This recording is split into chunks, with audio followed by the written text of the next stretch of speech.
अगर अभी मैं आपसे ये पूछूं कि पहले जो है बाइक्स और स्कूटर्स में मेटल बॉडी आती थी, लेकिन अब जो है इसमें प्लास्टिक बॉडी की तरफ हम बढ़ते जा रहे हैं, तो आपका जवाब क्या होगा? आपका जवाब डेफिनेटली यही होगा कि कंपनीज जो है वो इनकी क्वालिटी को डाउन कर रही हैं, कंपनीज को जो है प्रॉफिट मार्जिन बढ़ाना है। लेकिन ऐसा नहीं है, बहुत सारी चीजें और बहुत सारी इंजीनियरिंग इसमें इन्वॉल्व है, जिसके बारे में हम इस वीडियो में बात करने वाले हैं। वेलकम बैक एवरीवन, आप देख रहे हैं एसआर मोटो वर्ल्ड और फिर मैं आया हूं एक नई वीडियो के साथ। और आज की इस वीडियो में हम बात करेंगे मेटल बॉडी और फाइबर बॉडी के बारे में, जो अपन हमारी ऑटोमोबाइल्स में आती हैं, बाइक्स और स्कूटर्स में आती हैं। इसमें कौन सी बेहतर रहती है और किसके क्या फायदे और नुकसान हैं। अब ये वीडियो मैंने इसलिए बनाई है कि जब भी मैं मोटरसाइकिल रिव्यू करता हूं या स्कूटर रिव्यू करता हूं, उसमें लोग बोलते हैं कि यार बिल्ड क्वालिटी तो पुरानी गाड़ी की, पुराने मॉडल की उसकी ज्यादा अच्छी थी, क्योंकि उसमें मेटल का आता था टैंक और ये वो।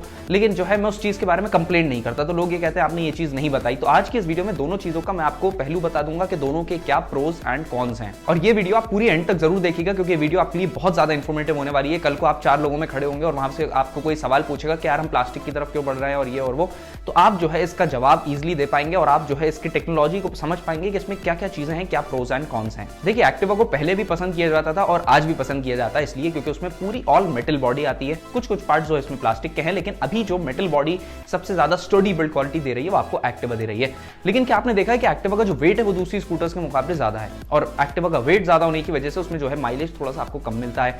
तो अब सबसे पहला रीजन आपको मिल गया होगा, आपको अपने जवाब का खुद ही आंसर मिल गया होगा कि सबसे पहला रीजन जो प्लास्टिक बॉडीज पर कंपनी मूव कर रही है वो यह है कि वेट रिडक्शन। वेट को कंपनी को कम करना है, जितना अनस्प्रंग और स्प्रंग मास है उसको जो है कंपनी को कम करना है, और कम करने की वजह से गाड़ियों का power to weight ratio improve होगा। Power to weight ratio improve होने के साथ साथ आपका जो माइलेज है, एक्सेलरेशन है, वो ज्यादा इंप्रूव होगा। अब अगर आप एक्टिवा 125 को खड़ी कर देंगे और साइड में एक्सेस 125 को खड़ी कर देंगे, तो एक्सेस 125 में आपको इनिशियल पिकअप ज्यादा अच्छा मिलेगा। एक्सेस 125 में आपको ज्यादातर पूरे प्लास्टिक के पार्ट्स मिलते हैं, वहीं जो एक्टिवा 125 है उसमें आपको जो मेटल के पार्ट्स मिलते हैं। एक्टिवा 125 का वेट ज्यादा है, एक्सेस 125 का वेट कम है।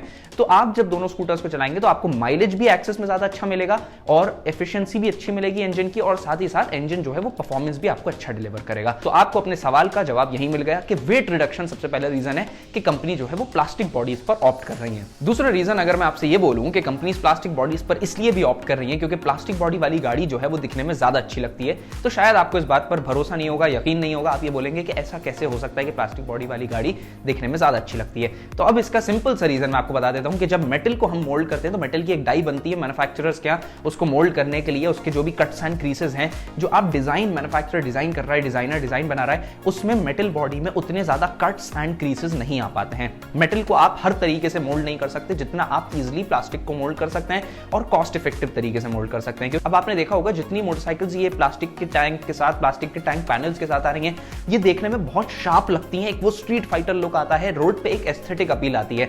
लेकिन वहीं अगर यही मोटरसाइकिल्स हम पुराने जमाने की मेटल की देखें तो ऐसा नहीं है कि उस टाइम पर डिजाइनर्स बना नहीं सकते थे, ये बना सकते थे, लेकिन जो उस टाइम पर मेटल यूज होता था, मेटल को आप इतना आसानी से कट्स एंड क्रीसेस उसमें नहीं ला सकते हैं। तो महिंद्रा की आप XUV 700 देखेंगे तो उसका जो रेयर बूट वाला जो पैनल देखेंगे पूरा, जहां पे ग्लास फिटेड रहता है, वो पूरा प्लास्टिक का है। तो वो इसलिए दिया है कंपनी ने, और उस पर आप देखेंगे वो देखने में बहुत अच्छा लगता है क्योंकि उस पर कट्स एंड क्रीसेस बहुत अच्छे से दे पाई है कंपनी, और एक वो शार्प लुक उसमें आ पाता है। तो दूसरी वजह यही है कि कंपनी प्लास्टिक्स पर ऑप्ट कर रही है, इसलिए क्योंकि प्लास्टिक्स इजीली मोल्ड हो जाते हैं कॉस्ट इफेक्टिव तरीके से और दिखने में ज्यादा खूबसूरत लगते हैं रोड पर। अब आप ये कहेंगे मैं तो सिर्फ प्लास्टिक की तारीफें करता जा रहा हूं, मैं तारीफें नहीं कर रहा, मैं आपको वजह बता रहा हूं कि कंपनी जो है किस वजह से इनकी तरफ मूव कर रही है। तीसरी वजह जो मैं आपको बताने वाला हूं वो ये है कि स्टील बॉडी या मेटल बॉडी कंपनी इसलिए भी यूज नहीं कर रही है अब क्योंकि मेटल बॉडी जो है वो बनाने में थोड़ी सी ज्यादा आपको महंगी पड़ती है। लेकिन वहीं अगर आप प्लास्टिक बॉडीज बनाएंगे तो वहां पर वो आपको प्लास्टिक बॉडी सस्ती भी पड़ती है, तो कॉस्ट जो है आपकी कम हो जाती है। अब इसमें मैन्युफैक्चरर प्रॉफिट मार्जिन डेफिनेटली अपना रखेगा क्योंकि वो गाड़ी बना के आपको बेच रहा है, लेकिन इससे आपको भी फायदा है क्योंकि आपको जो है गाड़ी थोड़ी सी सस्ती मिल जाएगी।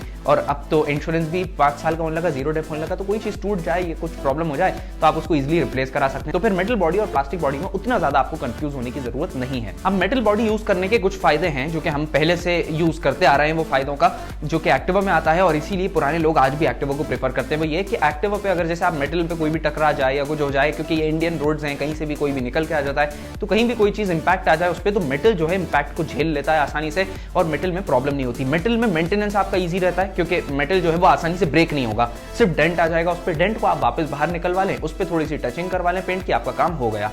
लेकिन अगर वहीं प्लास्टिक बॉडी पर अगर आप चल रहे हैं और वहां से कोई इंपैक्ट प्लास्टिक बॉडी पर लग जाता है तो प्लास्टिक बॉडी जो है वो सीधी टूट जाती है, तो उस पर क्रैक आ जाएगा, टूट जाएगी, जिसको आपको पूरा रिप्लेस ही कराना पड़ेगा। लेकिन रिप्लेस कराने में भी आपके पास जो है ज्यादा फायदा रहेगा। वो इसलिए क्योंकि प्लास्टिक बॉडी के जो पैनल्स हैं वो आपको सस्ते मिलेंगे कंपनी पर, और वहीं अगर आप मेटल बॉडी के पैनल्स खरीदने जाएंगे, एक्टिवा के या किसी दूसरी गाड़ी के मेटल के पैनल्स लेने जाएंगे तो वो आपको जो है महंगे मिलेंगे। तो मेंटेनेंस के तौर से प्लास्टिक जो है वो अच्छा है, लेकिन ड्यूरेबिलिटी के तौर से मेटल अच्छा है, लेकिन मेटल के और भी कुछ बहुत सारे नुकसान है जो मैं आपको ऑलरेडी बता चुका हूं। ड्यूरेबिलिटी और स्टर्डीनेस के मामले में अगर आप देखें तो मेटल ज्यादा है, जैसे कि मैंने आपको बताया कि मेटल जो है वो स्ट्रांग रहता है, आपको एकदम इंपैक्ट लगेगा, टूटेगा नहीं, प्लास्टिक जो है वो टूट जाएगा। लेकिन मेटल की ड्यूरेबिलिटी कॉम्प्रोमाइज होती है उसके करोजन और रस्ट से, क्योंकि रस्ट जो है वो मेटल में इजीली पकड़ लेता है। मेटल अगर सही से पेंटेड नहीं है या कहीं से एजेस पर से पेंट निकल गया तो वहां से लॉन्ग टर्म में जो मेटल बॉडी है वो आपको परेशान करेगी, उसमें रस्टिंग होने लगती है। तो रस्टिंग इश्यूज जो है वो मेटल में ज्यादा आते हैं। प्लास्टिक में आपको रस्टिंग इश्यूज से कोई लेना देना ही नहीं है, क्योंकि प्लास्टिक जो है रस्ट नहीं करेगा। लेकिन एक नुकसान सबसे बड़ा है प्लास्टिक का, वो यही कि प्लास्टिक बॉडीज जो हैं वो इको फ्रेंडली नहीं है। मेटल बॉडीज जो हैं वो इको फ्रेंडली है, लेकिन और भी इसकी चीजें हैं, क्योंकि जब आप मेटल यूज करेंगे बॉडी में वेट बढ़ जाएगा, पावर टू वेट रेशो घट जाएगा, पावर टू वेट रेशो कम होगा, गाड़ी जो है वो ज्यादा फ्यूल कंज्यूम करेगी, तो फॉसिल फ्यूल्स वहां से हमारे ज्यादा कंज्यूम होने लगेंगे। तो ये सब चीजें जो है वो एक पूरी एक साइकिल सी चल रही है। लेकिन प्लास्टिक बॉडीज जो है वो आज भी एक बेटर डील रहती हैं ऑटोमोटिव मैन्युफैक्चरर्स के लिए, लेकिन कस्टमर्स को ये बात समझ में नहीं आती, इसलिए मैंने ये एक वीडियो आपके लिए बना दी है जिससे आपको पता चल जाए, और ये अपने दोस्तों के साथ भी आप शेयर कर दीजिएगा ताकि उनको भी पता चल जाए कि कंपनीज जो है वो प्लास्टिक बॉडीज अब पर क्यों जाने लगी हैं। और अगर आपको कार्बन फाइबर पर एक वीडियो चाहिए कि आजकल कंपनीज कार्बन फाइबर क्यों यूज करने लगी हैं, BMW और हाई एंड मोटरसाइकिल्स जितनी है कार्बन फाइबर क्यों यूज करने लगे हैं, after market parts carbon fibre के क्यों आने लगे हैं, क्या क्या चीजें, क्या क्या फायदे नुकसान है कार्बन फाइबर के, अगर उस पर वीडियो चाहिए तो नीचे कमेंट सेक्शन में मुझे बता दीजिएगा। और आप जितने ज्यादा कमेंट्स करेंगे उसमें जो है वीडियो की रीच उतनी ज्यादा बढ़ेगी, तो आप लोग नीचे कमेंट करते रहिए और मुझे जो है बताते रहिए, बहुत सारी इंफॉर्मेटिव वीडियोस मैं आपके लिए लेकर आता रहूंगा। वीडियो पसंद आई, वीडियो को लाइक करिएगा, SR मोटर वर्ल्ड को सब्सक्राइब जरूर कर दीजिएगा। 5 लाख सब्सक्राइबर्स, 500,000 तक हमें पहुंचना है। So guys, thanks for watching, stay tuned, till then wait for my next upcoming interesting video.